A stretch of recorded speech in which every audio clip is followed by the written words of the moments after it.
Hey guys, it's Oliver. Hope you're doing well. What you're about to hear is an interview that I did with Andrew MacDonald. He is the president of Ownership Solutions, and what his company does is they offer private lending solutions for people who have trouble getting financing through traditional banks. So if they can't get into their house now with a traditional bank, what he does, he sets them into a rent-to-own program so that they can choose their house now, and within 1 to 4 years they're able to own that house. And on the flip side, where the money comes from is that he works with private real estate investors who are looking to make a great cash flow, a great return on their investment. And they're the ones who actually fund the rent-to-own deals.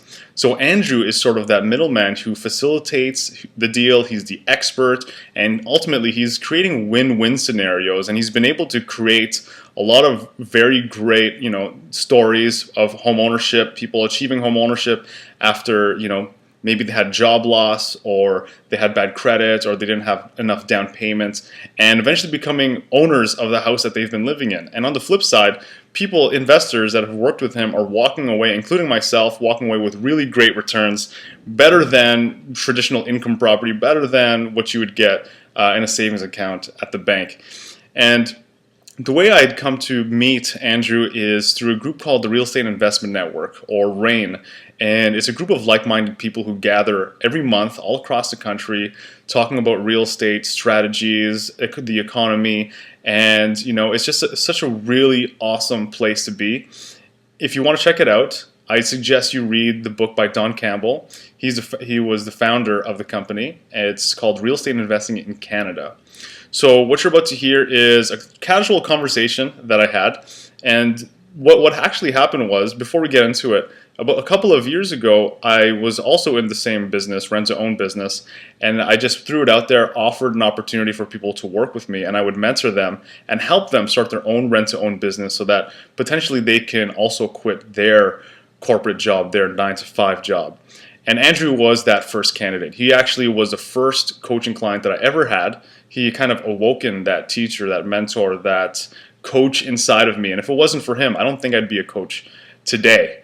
And working with him for a very short period of time, he was able to create some really awesome results. And I'm really proud of the work that he's done, and it's really impressive. And I think that you have a ton to learn from a guy like Andrew. So here it is, Andrew MacDonald.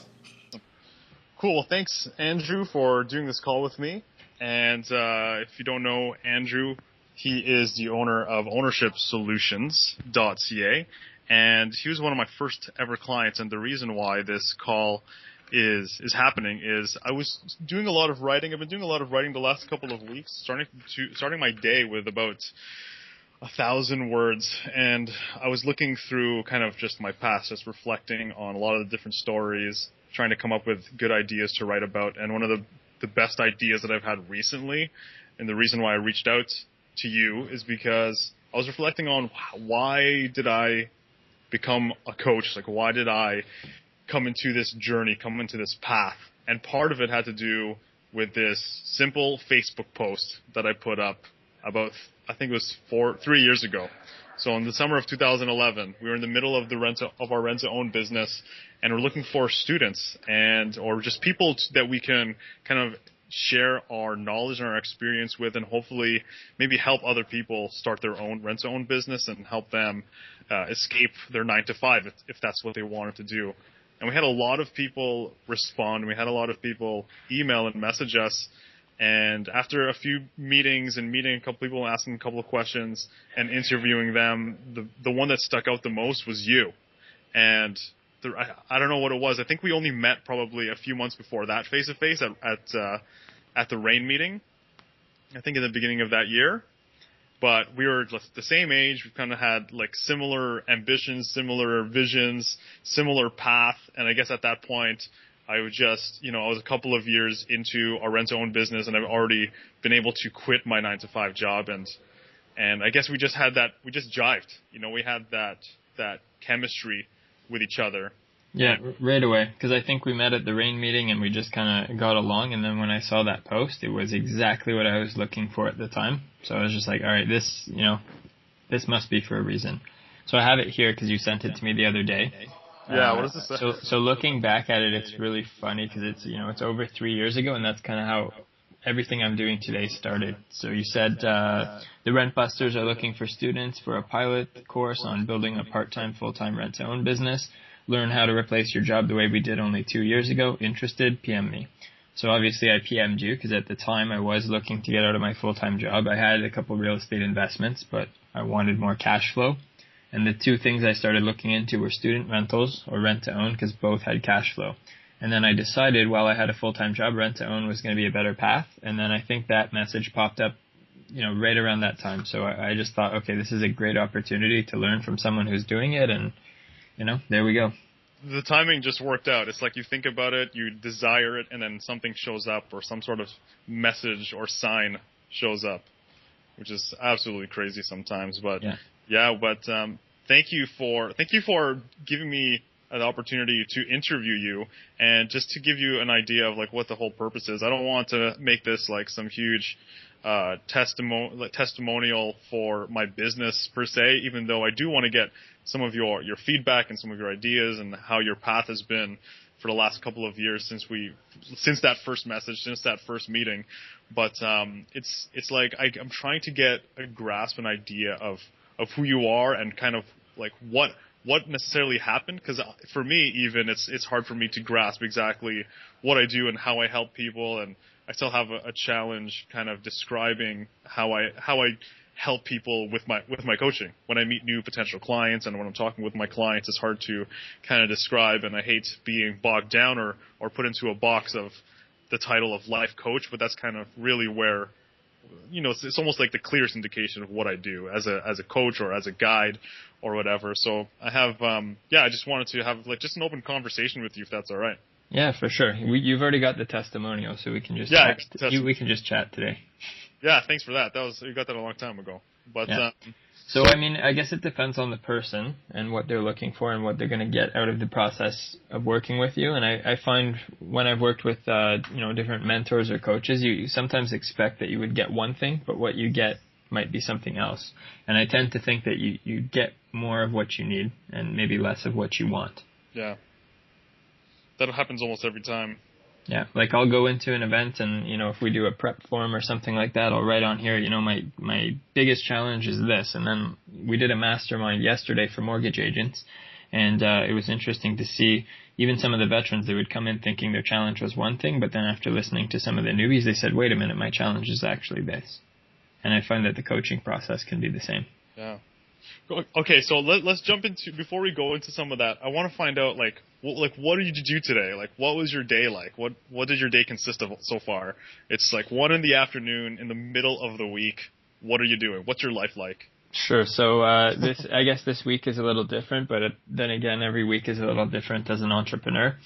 So yesterday we ran 2 events that we've never done before. So I'm kind of getting caught up from that, and I didn't realize when we scheduled the events that it was Thanksgiving Monday, so the Tuesday was really the Monday of the week. And usually I use the Mondays to kind of get caught up on things that have come in over the weekend, and I try not to do any meetings.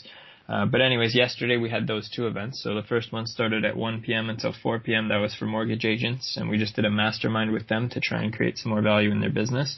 And then the second one we did was a cash flow event, so we played the Rich Dad Poor Dad cash flow game.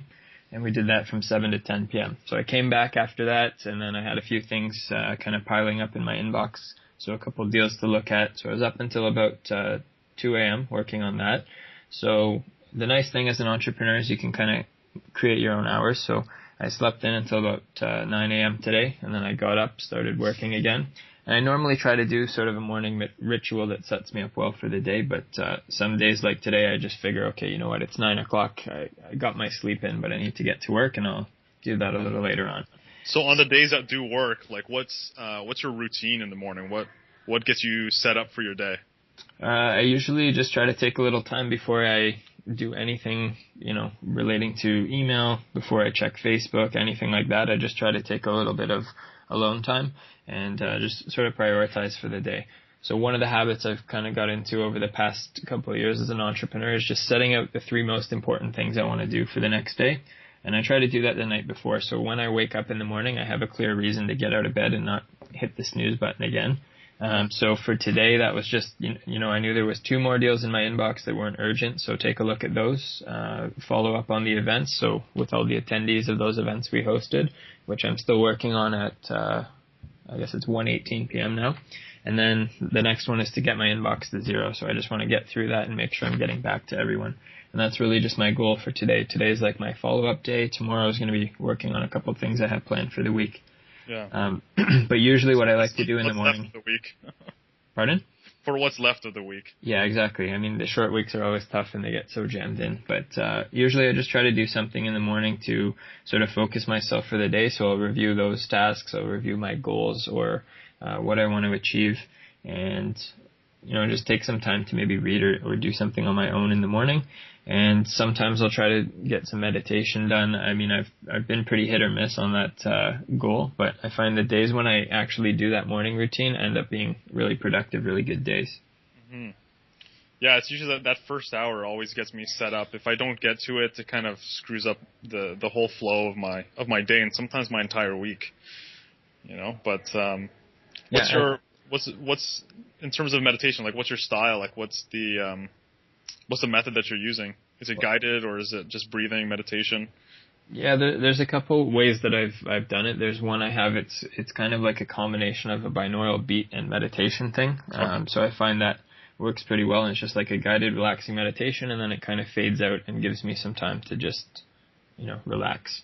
So I try to do that for maybe 10 or 15 minutes. I'm like a really type A personality, so sometimes it's really hard for me to just sit still and do nothing, especially in the morning when I feel like there's a lot to do. So sometimes I'll kind of combine it with stretching. So I'll either kind of put my feet up the wall to like stretch out my hamstrings or something like that. So it's like a very still position where I'm not focusing on anything. But I feel like I'm getting 2 things done at once. I can meditate and like stretch my hamstrings or something. Yeah. So it's that's just yoga at the same time. Yeah, it's kind of how I am. I try to like combine things and just be really efficient. So if I do it, I usually do something like that. I try to do it for about 15, 20 minutes, which gives you, I guess, enough time to sort of get into it and then get the day started after that. Awesome. Are you still doing yoga?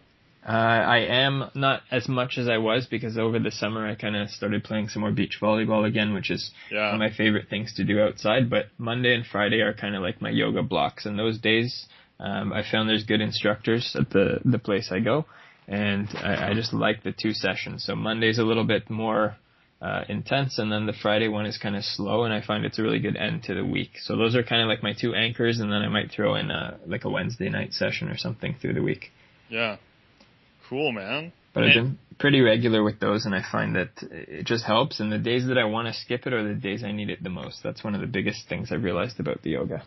Oh my gosh. And because one of the things that I was about to say is I heard this one story about the Dalai Lama, how he needed 20 minutes to meditate.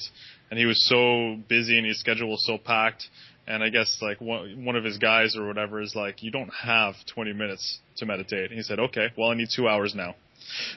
Yeah, exactly. If you don't have time to do your meditation or to do your yoga, you need more time. Like if you can't do it for an hour, you need 3 hours. If you can't do it once a week, you need it more. You need it 3 times a week. Yeah, and I've really found the busyness just builds as an entrepreneur, because there's so many things that you can be doing. There's a never-ending to-do list of possible things you could be doing, and if you don't have, even if you're not too busy with the projects you're working on, there's an infinite number of things you could be doing to get new business. So there's always something that you could work on, and you really just have to set boundaries and say, okay, I'm going to take this time for myself. Yeah. And I think one of the things that really surprised me, and I've told one of the guys that I'm kind of mentoring now the same thing, is once I quit my job, it was surprising how quick that 8 hours a day was now filled up, and I was back to working like 12 hours a day. Yeah. Yeah. I couldn't believe how quickly the time just evaporated, and now I can't even imagine how I got my business off the ground while I still had a full-time job. It just my reality is just different now, and I can't even relate back to what I was doing at that point. It's such a big challenge for people to wrap their head around the fact that, okay, well, I want to be an entrepreneur and I want to be my own boss. But what happens is when you do become your own boss and you're full-time in your own business, you actually work more and you actually work harder and you have less free time because there's endless to-do lists. Yeah, and then even in your free time, and this took me, you know this, it took me a long time to start kind of relaxing after I left because I really felt this pressure to start making money and work really hard. So it took me probably over a year, maybe a year and a half before I really started to take time off. And I was just working 7 days a week before. And then even when I was off, I was always checking email and like worrying about work. So now, I usually take Sundays off and I don't really check email very much. I try to not, be on Facebook either and just sort of like take a break from technology. And then it's kind of expanded into Saturday and it's good. I kind of have my weekend back now, which is nice. And then over the summer, of course, once I got back into beach volleyball, that gives me something to focus on over the weekend. So I don't really think about work. I just have fun, kind of like playing, being active. And I found that's like a good retreat from work. So you need to find those activities that give you a break and kind of embrace them for what they are and don't get too busy because that break really helps you recharge. Is there any, if you were going to say if you had to give someone 2 to 3 biggest myths that you busted when it comes to entrepreneurialism or entrepreneurship, what would they be? You maybe had some illusion or idea of what it would look like for you, and then it just when you stepped into it, you realize that this is just not the case, or this is not what I thought it was going to be. It could be good, or it could be good or bad. Yeah. Okay. So let me just write these down so I can elaborate on each. They're already there, right? Top of mind. Yeah. I mean, I have 2 that I would. You put me on the spot, so I only have 2 that really pop up. The first one is that you need to test your business concept before you quit your job. I mean, you don't need to. It depends on your situation. But if you want to do it in a less stressful way, it's always good to have your proof of concept done before you quit the job. So start building the bridge. You don't have to be all the way there in terms of the income, but get closer to what you're going to need to survive and make sure there's a viable market for your product before you make the jump. So that's one of the biggest things I can suggest because that'll make things a lot less stressful for you.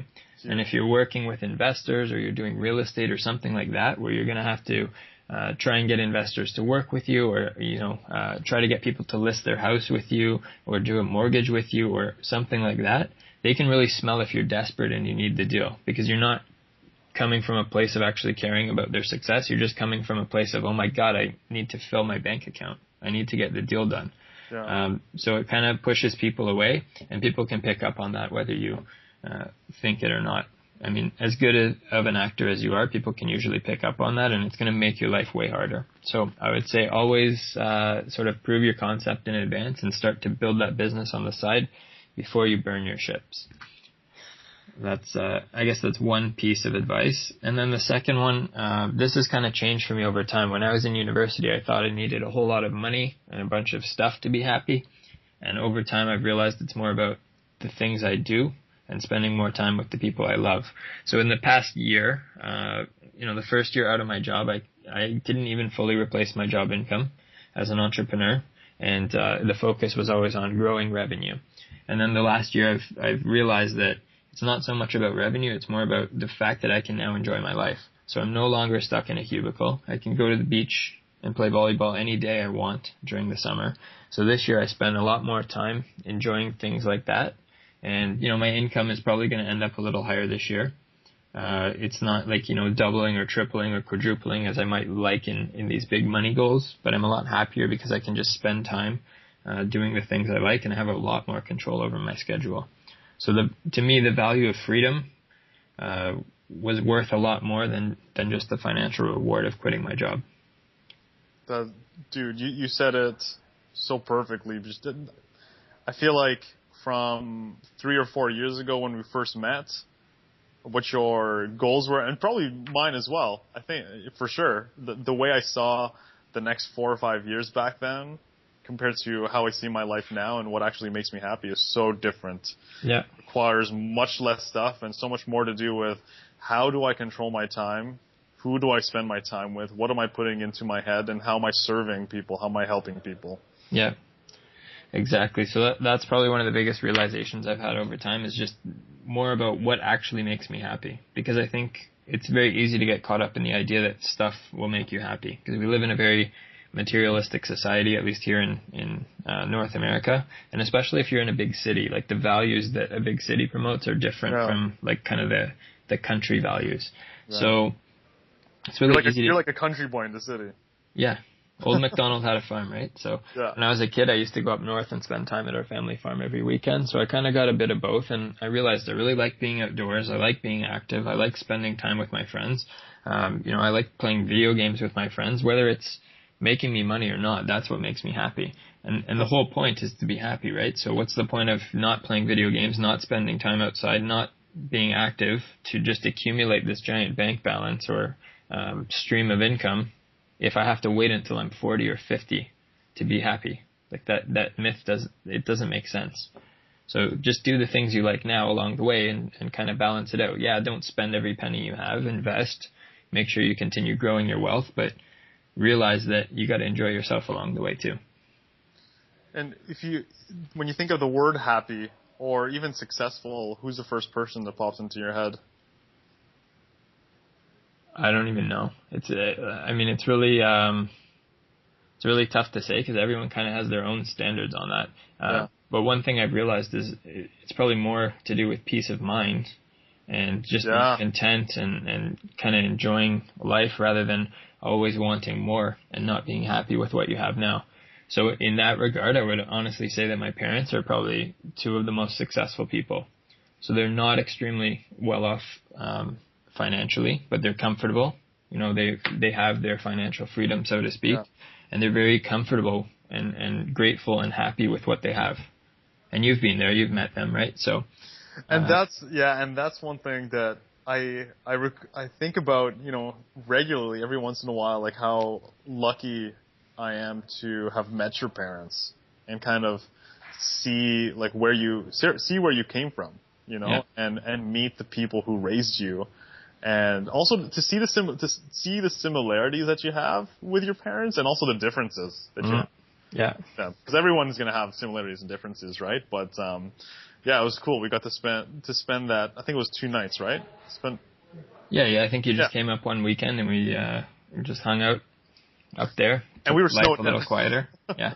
we were snowed in and we just talked and we ate some more and laughed our asses off. And then ate more.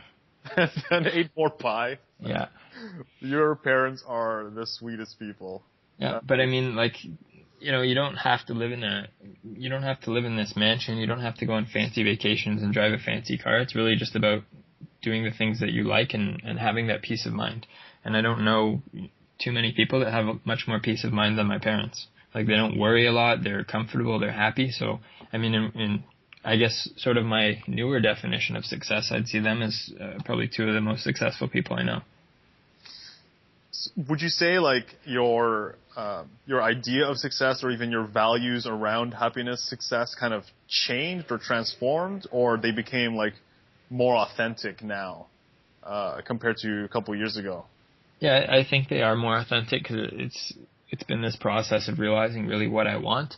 So I see life kind of goes in stages, right? So for a while you might really focus on one goal, and then once you achieve that goal, you say, okay, what's next? So, when I was in university, I wanted to get started with my career, so I kind of did that. Now I said, okay, well, I don't really like being in this cubicle. I want to start creating wealth, doing something different. So I started investing in real estate. Then I got a couple properties, and I said, okay, well, I need something that cash flows better. So what's next? And then I met you, and then we started to do the cash flow stuff. And I said, okay, now I want to quit my job. So I did that. Then I quit my job, and I said, what's next, right? So now it's kind of like growing this business. And then what I've realized in that phase since quitting my job is just more of the things that make me happy, because now I have a lot more free time and a lot more freedom to do those things. So I have, I've kind of realized like, okay, well, it wasn't so much the money. It's actually more that I have this extra control and this extra freedom. That's really cool to me. And then, one thing I love is my wife works from home as well, right? So we'll get up, like, honestly, I'm still in my pajamas. I haven't showered yet. It's 1:30. Like, I have the freedom to do what I want. So, I mean, that might not sound great to the people listening, but it's nice to have that. And I'll shower before we go for dinner with our other friends because that's just what works for me today. Whereas some days I get up at 6:30 in the morning and then I shower and head out to, I don't know, like London, Ontario, because we've got a property there and I need to inspect it or something like that. So every day is a little bit different. Yeah. But today you're in your pajamas, you're answering emails, you're doing calls and doing things like that. in your, in the comfort of your own house. Yeah, exactly. But where I was going with that is it's cool because we both work from home, so I see a lot of Hannah, and she's, my favorite person, so that makes me happy. And just the fact that I don't have to, wait until the end of the day to see her is nice. So she's gone for lunch right now with a friend. But she's going to come back, and then I'll take a break from whatever I'm doing. I'll go give her a hug. Like, maybe we'll take a nap for 20 minutes together. Like, it's really nice to have that freedom. And that's one of the things I really value. What did that look like 3 years ago, 2 years ago even? Okay, so let's... the dynamic of the relationship, did it like, were you... your mindset was different when you're still at your 9 to 5 compared to now when you are both full-time working from home. Yeah, I mean, it's evolved a lot over the last 3 years. And to give you some context, we've been together for over 10 years at this point. And we just had our... Jeez, congrats, man. Thank you. And we just had our 3-year wedding anniversary a couple of weeks ago. So... Happy anniversary. Yes, thank you. So over the last 3 years, I mean, it's evolved just because we got married, and that sort of changes things. But at the same time, it didn't really change a lot because I think we already had that commitment level. But when I was at my job, I was very focused on getting out of my job, and I was busy there for 8 hours a day. I would come home at lunch, work on my business, go back. Then I would go to the gym. Then I would come home and work on my business more. So there was a lot more of this focus on my business and not so much on our relationship. Like, we just kind of lived together, but we didn't really spend as much time together because I was focused on that. And then when I first quit my job, I thought, oh, this is great. We're going to have a lot more free time together. But as I mentioned, that quickly got eaten up and went into, okay, I've got to get the business up and running and going faster and making money and whatever. So I spent more time on the business and didn't really, put much of that extra time into the relationship. But after a couple of years of doing it, I've just kind of learned that, it's going to be a little bit of a roller coaster. Some months I'll get paid, some months I won't. Some months I'll make a lot of money, some months I won't. And, as long as we keep our expenses low and keep things reasonable, we'll be fine. So she's always kind of had that attitude, and I've started to learn from her, like, just worry a little less, enjoy life a little more. You seem a lot more zen these days. Well, I've done a lot more yoga since I quit my job, so maybe that helps. Yeah. But I mean, just like the whole shift, the whole focus from business to, doing the things you love and spending time with the woman of your life, right? The love of your life. Yeah. And instead of focusing on just generating revenue, just kind of just simplifying and making it more authentic and aligned with what you actually want and what's actually important to you. Yeah. And you got to kind of take a step back and think, why are you even doing it? Like, people just want to have money, but why? What's the point?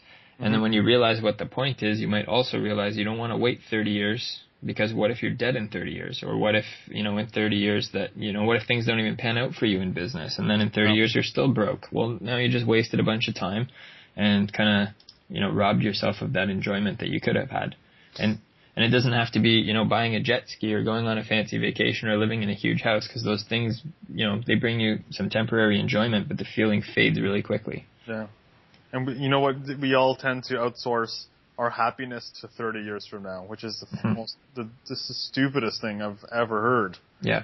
Like, you don't even know if you're going to be alive 30 years from now. Yeah, and it's like, I could say, oh, well, I really like playing beach volleyball, so I'm going to work really hard, and then 30 years from now I can just play beach volleyball every day.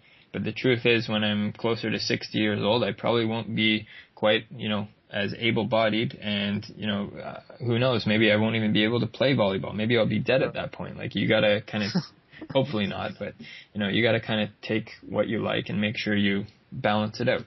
At the same time, I wouldn't suggest that you go spend all your money doing the stuff you love and then, become completely poor and kind of ruin your finances, but have that balance, right? Like, just be a little bit more present. Yeah. Right? Yeah. It reminds me of, have you seen Wall Street? Yeah. Charlie Sheen's character, I think he was asked, like, so what are you going to do when you cash in, when you have, like, millions of dollars in the bank? And he's like, I'm going to ride a motorcycle across China.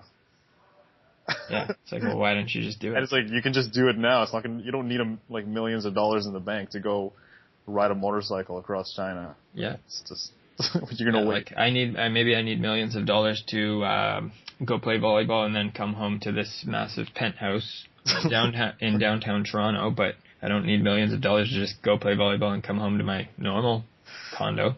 Yeah. Oh man, but if you could go back, like if you can go back to yourself, what would you say? Like, let's say you're 18, 19, 20-year-old self. Well, I think I would just kind of emphasize that lesson about the money not mattering so much, because I literally spent probably a decade where my number one focus was making money. Oh, and I'm still not even a millionaire yet. And if I look back on it, I think to myself, you know, like if I hadn't have worried about money and I hadn't have spent all that time studying for the CFA and doing this and that, you know, how much more fun could I have had? How much more time could I have spent with my friends and family and doing that kind of thing? So that was the cost. What's that? That was the cost. Yeah, absolutely. Those years. Yeah. Yeah, that's.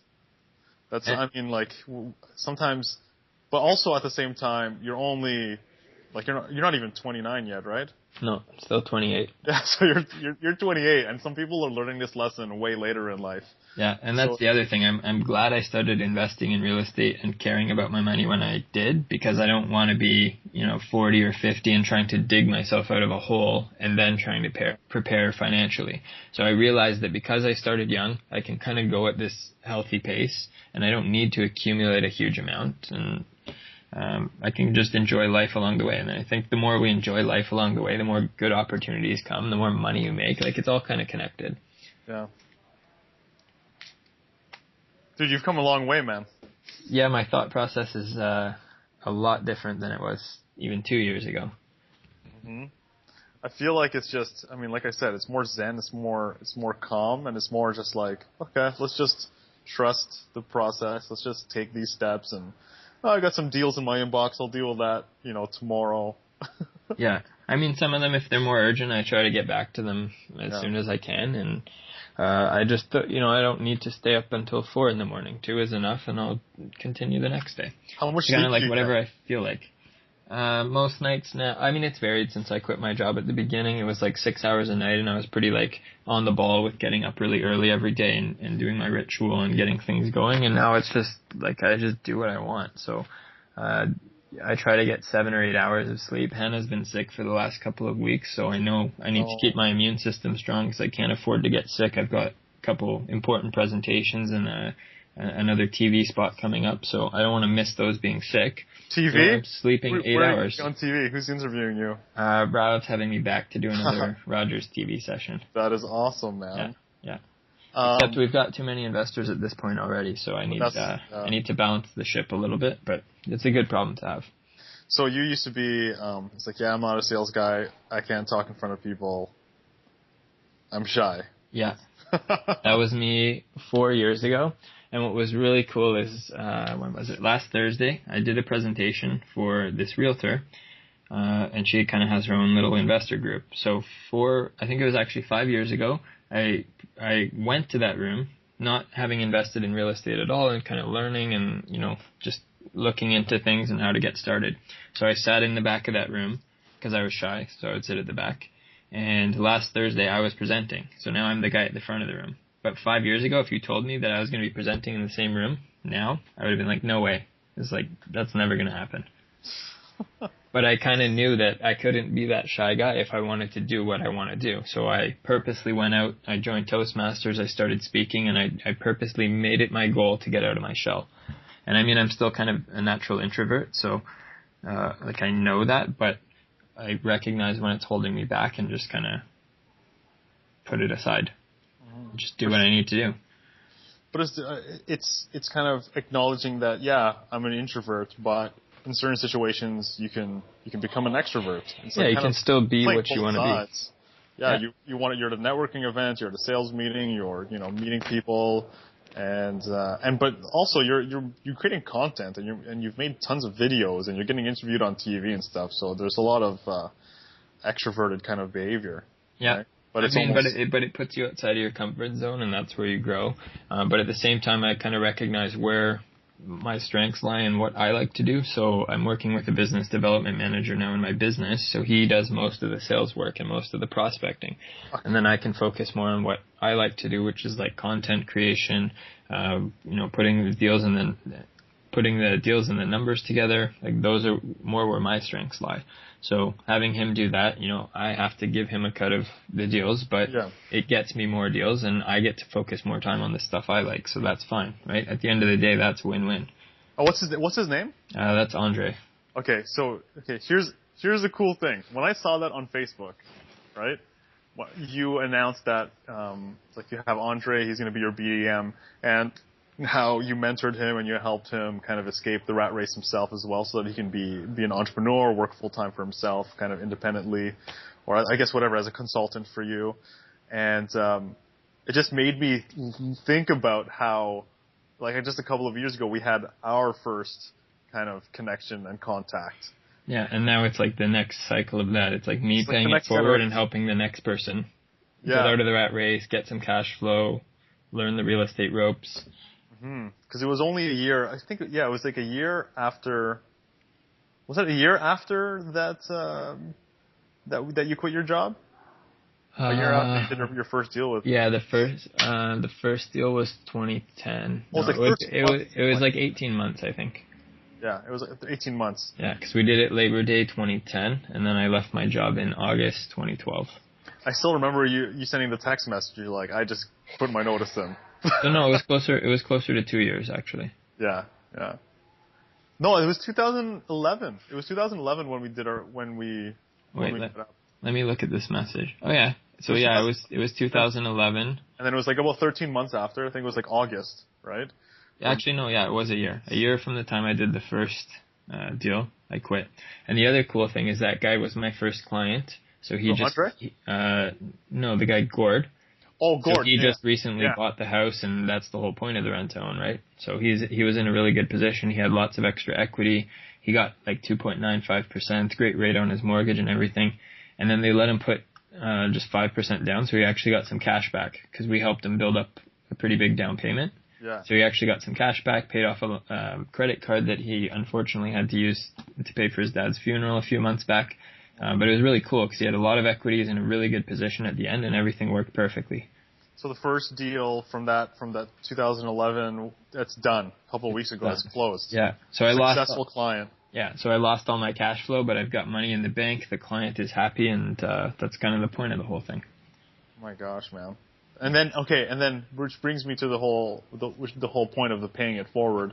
When I saw that message or that Facebook post about Andre, how you mentored him. This is one of the things that I like to challenge a lot of coaching clients with towards the end of our coaching, is to find one person, whether you do it for money or you do it for free or whatever, to find someone to help someone with their life, with their business, help change their life in one way or another. And when I saw that post, I can't even explain what I felt. It was just so cool to see. Well, I'm glad you got some value out of that, or some warm fuzzies.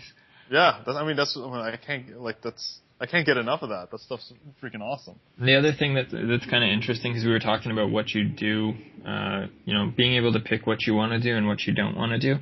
So Andre, he left his job, but to bridge the gap, he wants to also be a mortgage agent, which is a really good tie-in with our business, because the better he understands that, it just all ties in really well. Yeah. So to make a long story short, he came from a sales background, and that's his strength, which is why I wanted to work with him. But when we started together, we did disc profiles, and we made sure it was a good fit, personality-wise, and I just kind of got a good gut feel. So we started, so far that's been working really well. And since he started as a mortgage agent, I said, okay, well, which brokerage are you going to join? And I helped him choose a brokerage based on the fact that I could get another guy I've been working with a long time to sort of mentor him, help him get up to speed, and then the three of us could all kind of work together in a win-win way. So that's when we started doing these events. But more on doing what you like and don't like. Andre needed to get his website set up and everything, and his branding, and he wants to put up a couple of free reports and start getting people through the funnel. So I'm like, okay, well, I've already got Infusionsoft, so why don't we just run them through that funnel? I already have it. I'm already paying for it.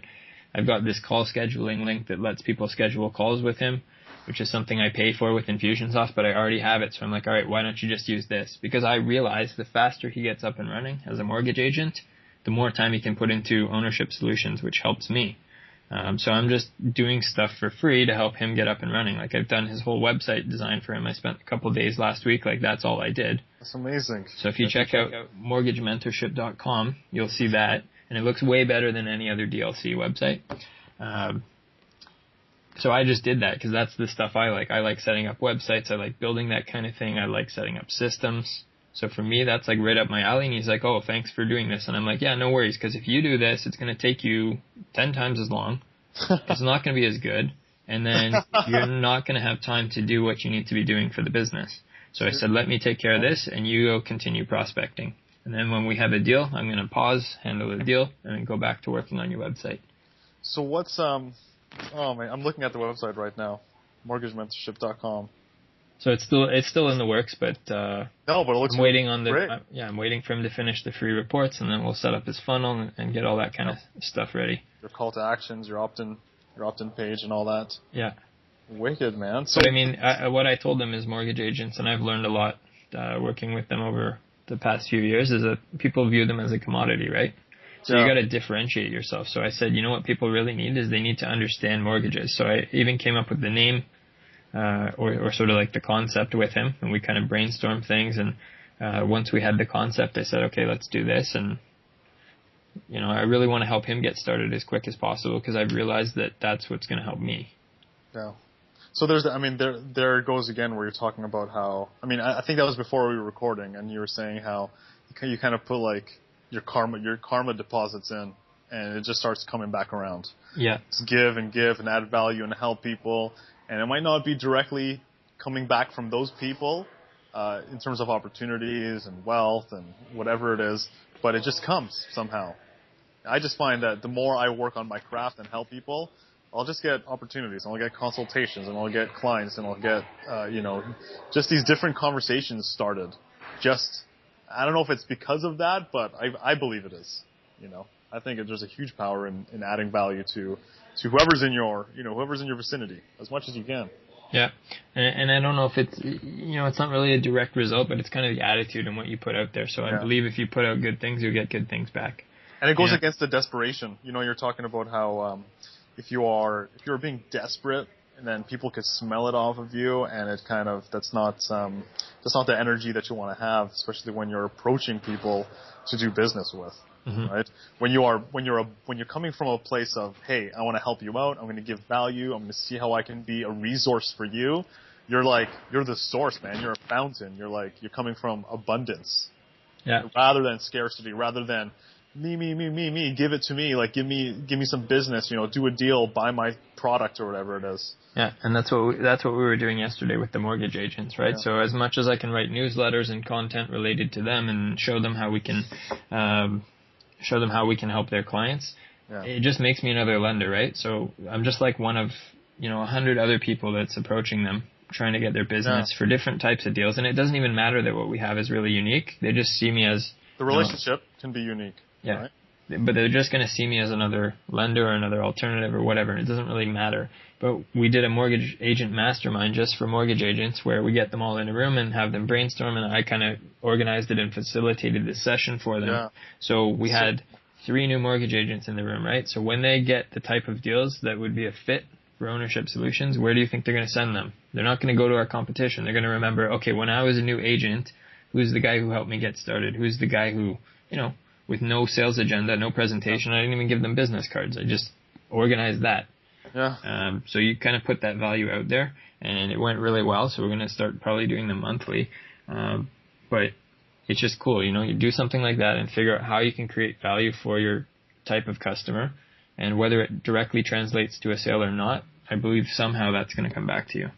And you're becoming like a teacher in a way, and you're offering guidance, and you in your own way are coaching people now. Yeah. I mean, at the end of the day, I need to do enough direct sales and deals and things to make enough money so I can pay the rent and continue to enjoy the things I enjoy. But this is like the long-term stuff. This is the let's help people so they remember me forever. Yeah. Let's build real relationships that I'll have.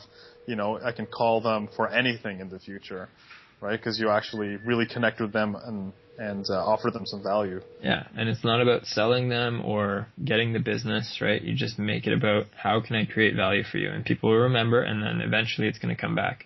Mm-hmm. And there was one agent there yesterday. She's a veteran agent. She's been doing it for 17 years. And she said she's been working on this one realtor. It's kind of like a big whale as a realtor. So they do tons of deals, and, you know, everyone's probably wanting her mortgage business. So she's been working on this lady for 6 years now. And she finally started to get a few scraps, like, okay, here's some bad deals. What can you do with it? And she's mostly a broker that does a business, so it's not even her niche, but she worked really hard, and now she's got a lunch next week with this mortgage agent and is hopefully going to be getting more of her business. But she stuck around for 6 years, always offering to create value and, you know, continuing to build the relationship. Yeah. Huge persistence. Yeah. And that's the thing in business. You can't really expect results tomorrow. I mean, maybe you can figure out some niche where you can dump a bunch of money into pay-per-click ads and turn every dollar into two. And if you can, let me know, because I'll be your first investor. But, like, you know, unless you find something like that, you have to sort of plant the seeds and wait for the harvest. Well, you're dealing in a higher end product, right? So, I mean, people are spending a lot more money. They're in the hundreds of thousands, like, you know, if you're an investor, and they're borrowing money, and there's a lot on the line, and there's a lot more risk, you know, as well as opportunity. So obviously, if you're selling pencils on the street, then that's completely different, right? But I want to be mindful of your time and ask you a few more questions before we wrap up. If that's all right? Yeah. I wanted to just throw in one more thing. Yeah, along those lines, which you know, because you've been in the investment business in the past. You know that referral business is the easiest business to do, right? Yeah. Whether you're a realtor, getting those referral clients, they already trust you. Whether you're an investor and you're getting repeat investors, you already know how to work with them. You know what they want. It's so much easier, right? So I think it's really worthwhile to put effort into good customer service and just growing that relationship. And Hannah, my wife, she's a realtor now, and she's been doing that for 4 years. She doesn't lift a phone ever to prospect. She lifts it for her clients, but she always goes the extra mile. Like, she goes 120%. Forget 110, like, forget 110%, like 120%. So, you know, no matter how difficult the situation or what the client wants, she's very patient. She'll show people houses as long as they need. But she takes really, really good care of each client. She puts their needs ahead of her own. And because of that, she's like 100% referral and repeat business. That's like the most honorable kind of, you know, thing to receive is if someone gives you a referral, that, you know, and you got to treat them like gold. Yeah. Really. And it's kind of like the pinnacle as a real estate agent or a mortgage agent. You want all your business to be from referrals, because, I mean, the worst part of the business is having to go out and create the new business. That's the toughest part. Lead generation is the hardest. Yeah, it's the toughest part that no one wants to do, and usually it's agents who've been in the business for like 15 or 20 years that are enjoying that. But I think Hannah was really only prospecting for maybe the first year, and then after that it became all friends and family and just her taking really good care of everyone. And she has this really likable personality where, you know, I wish I had the same degree of that, but it works so well for her. So I think you're being hard on yourself. Well, I mean, I'm just being, I guess, realistic. You know, she just has that kind of magnetic personality, so she can get away with the 100% referral business, probably after her second year of business, which is really cool. That is amazing, man. Cool, man. I'm really happy for you, and I'm really happy to hear like how well everything's going, and that you've helped someone else with quitting their job, and as well as kind of like spreading truth, spreading wisdom, and your experience with the new events and the groups and the speaking, and just kind of like finding your own way to spread your message, right? Yeah. And I know I'm not a billionaire yet, so, you know, what's the point? But you know what? That's sometimes sarcasm. That's the best. Well, you know what? But sometimes it's like I'd rather hear from someone who's only a few steps ahead of me, right? I'd rather learn from someone who has, you know, a handful of real estate deals that they can teach me something. When you're listening to someone who has, you know, millions of dollars in the bank, like how really connected are they with where you're at? Yeah. Because, you know, you might be so far away from, they don't even realize or don't even remember what it's like to be, you know, at a 9 to 5 and trying to get that first property or start that first business or whatever it is. But you're in the game. Like, you're actually in it. This is not like post game analysis, right? Like, you're actually in it. Yeah, and having more fun now than I used to. But I'm sure, you know, over the next 3 years, my mindset will change even more. Mm-hmm. So so do you have a few more questions? Yeah, I got a few questions. And, just before we wrap up. So the first one is, if for books, what were the one or two books that really inspired you to take this direction in your life? Okay, Go all the way back. So going way back in, I think it was, I don't know if it was the end of high school or maybe the first year of university, I really started to think about, okay, what am I going to do for a career, right? Like, how am I going to make money? So I had sort of a mentor, and he suggested a couple of books along the lines of wealth creation. So I'd say the first two books I read on that path were Rich Dad, Poor Dad by Robert Kiyosaki, which just kind of teaches some lessons about how, I guess, the wealthy or rich think differently. And the second one was Think and Grow Rich by Napoleon Hill. So those were probably the two most influential books that I read back then. And then there was like a whole slew of other business books that he recommended. So I kind of went through and read all of those while I was in university. And then I had already started thinking about real estate and all that kind of thing. But those were the two, I think, like kind of the two first or most, I guess, pivotal books I read on the topic. Cool, man. Yeah, two really good books that I've read as well, and ones that I recommend and share with people. And I've actually bought people for Christmas and presents and things. Yeah. And then another cool one that's really long, and I pretty much never read fiction, but I read a couple Ayn Rand books, and Atlas Shrugged was another great book. And I know a lot of kind of influential business leaders like that book, but the thing I like about it is it really teaches you the mindset of being a producer rather than a consumer, and creating that value in the world, and like, having some sort of a purpose rather than just thinking about me and what can I get, and being a mooch, as they would call it in the book. Yeah, exactly. Yeah. And I think the third movie just came out in the U.S., so hopefully they release it in theaters in Canada. Oh yeah, I haven't even seen those as movies. Yeah. I'm sure the book is better. Like, I've actually started it and stopped it so many times. It's just so intimidating. It's it's long. 700 pages, man. Yeah, depending on the version. I think the one I have is over 1,000. It's like a little paperback. Yeah, I'll crack into it maybe like a 20th or a 10th into it, and my brain is not made for fiction. Yeah, I think the abridged audio was like 96 hours long for the audiobook. Jesus. That's the short one. That's a short one. Yeah. Yeah. So I know the story, watching the movies, but I still need to read that book. And so what? The next question is, what would be one piece of advice that you can give to people who are on the path to becoming either a business owner or a real estate investor? If you could only give one piece of advice? Okay, I'm gonna ruin your question and do part A and B. But, man. Okay. So the one thing I would say. You're a rule breaker. Yeah. Well, that would be a second one. But the one thing I would say, if you're looking to start out in a business and you're young, a lot of people have a lot of different ideas, and they get scattered and they try to do too many different things. And I've really learned that there's a lot of power in focus. Because when I started in real estate, I could, there's a multitude of strategies I could choose from. But if I didn't just sit down and pick one, I would have never bought the first property. And it took CMHC changing the rules to getting me off my ass to buy the first property, because I was considering too many different strategies. But once that window was limited to like, okay, this opportunity to buy at 5% down as an investor is going away in 2 weeks, I had 2 accepted offers within a week. Right? Still spring of 2010, right? Yeah, April it was April 19th, 2010 that they changed the rules. So that's when I kind of took action. And then I closed my first one in June, the second one in November. So that really kind of spurred me to take action. But the point is, you got to just focus in on one thing. Don't try to start 3 businesses. Try to start one, and really just try to focus your efforts on that one thing. And then the second part of that is to make sure that you don't focus 100% of your life on that one thing. So make sure, as a new startup, you're going to have to work hard. You're going to have to put in long hours, but make sure you also do some of the things that make you happy. And take some time to spend time with your family, time with your friends, time with your significant other, if you have one.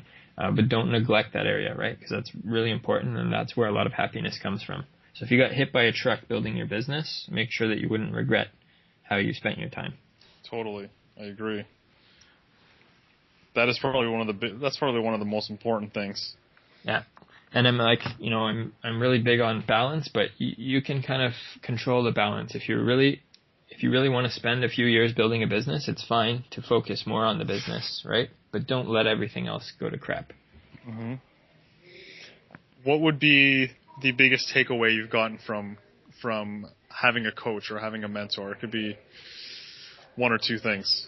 Sure. So someone else is going to be able to see your life from a different perspective. And it may not necessarily be right or wrong. It depends how open you are with the coach and what you share with them.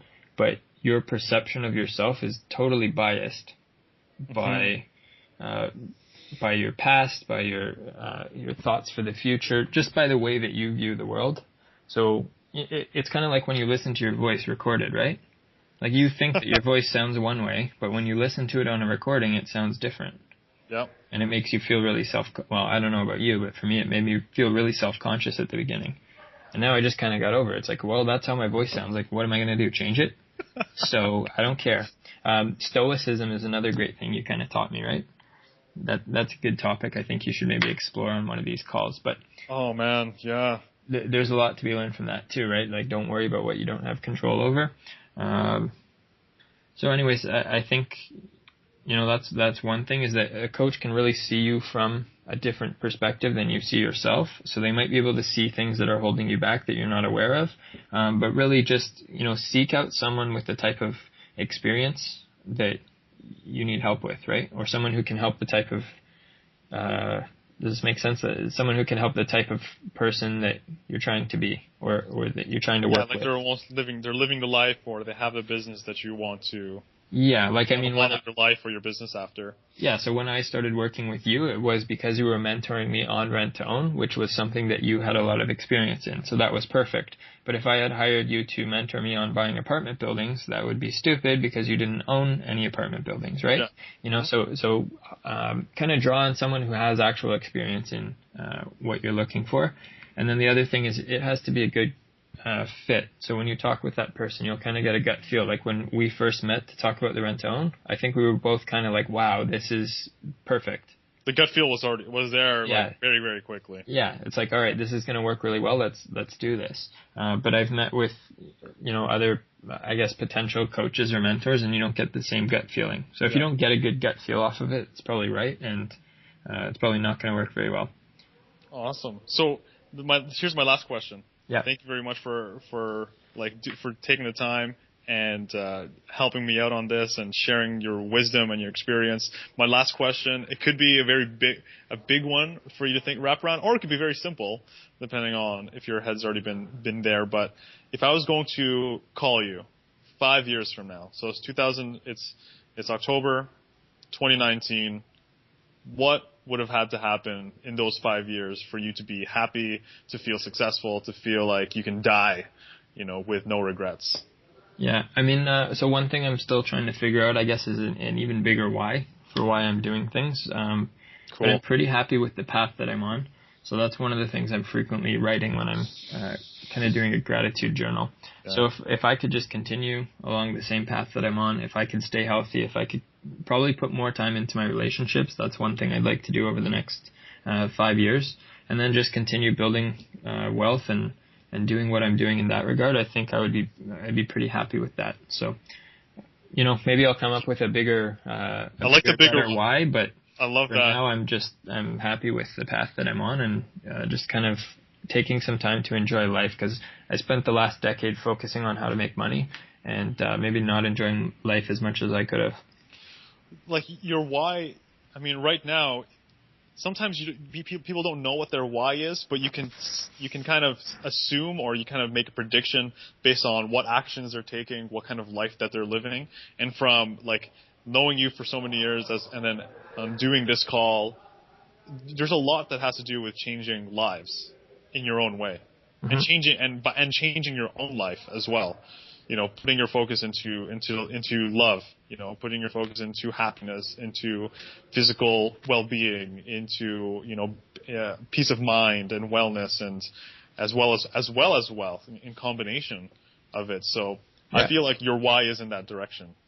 I mean, if you read Atlas Shrugged, there's definitely or any Ayn Rand stuff, there's this component of self-interest, right? Yeah. So at one point I was like, very, I guess, into that. It's like, okay, so I believe in this self-interest, and laissez-faire capitalism is probably the best way and whatever, but over time you'll realize there's kind of like a happy medium in most things. Like the extremes are not always the best. So I would say, put self-interest first, because it's important that you take care of yourself. It's kind of like the airplane analogy, right? If you have to put on the oxygen mask, put yours on first, and then you can help someone else. Because if you're passing out from no oxygen, then you're not going to be of much service to anyone around you. What good are you, right? Yeah. If that happens. So you got to kind of look after that, but I don't know. I mean, maybe my why is too selfish because I just want to be happy, but I think that's kind of all why we're here. And that's how you change the world, right? If you're unhappy, how does that make anything better? It starts with you, right? So if you can kind of have that happiness in your own life and achieve that by helping other people, not by screwing other people over, then I think even that's a step in the right direction.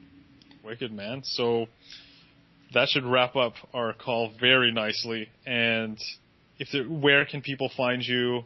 Where can people follow you? Where do they sign up to hear more about what you're up to?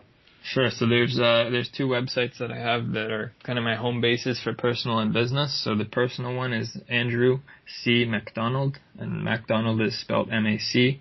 Or if you just search for Andrew MacDonald on Google, you'll find it. The second one is ownershipsolutions.ca. And then either of those have kind of like this follow me bar on social media. So you'll find my Facebook, LinkedIn, Twitter, which I don't really use that much, Google Plus, which I don't really use that much. But add me on Facebook. I mean, I pretty much, there's a mix of business and personal there. So if you want to connect, that's probably the place I spend too much time. I know. You and me both, my friends. Everyone. All right, man. Thank you so much, Andrew. All right, no problem. Hope that helps, and everyone gets a little value maybe from my experience. All right, wicked. All right, have an awesome short week.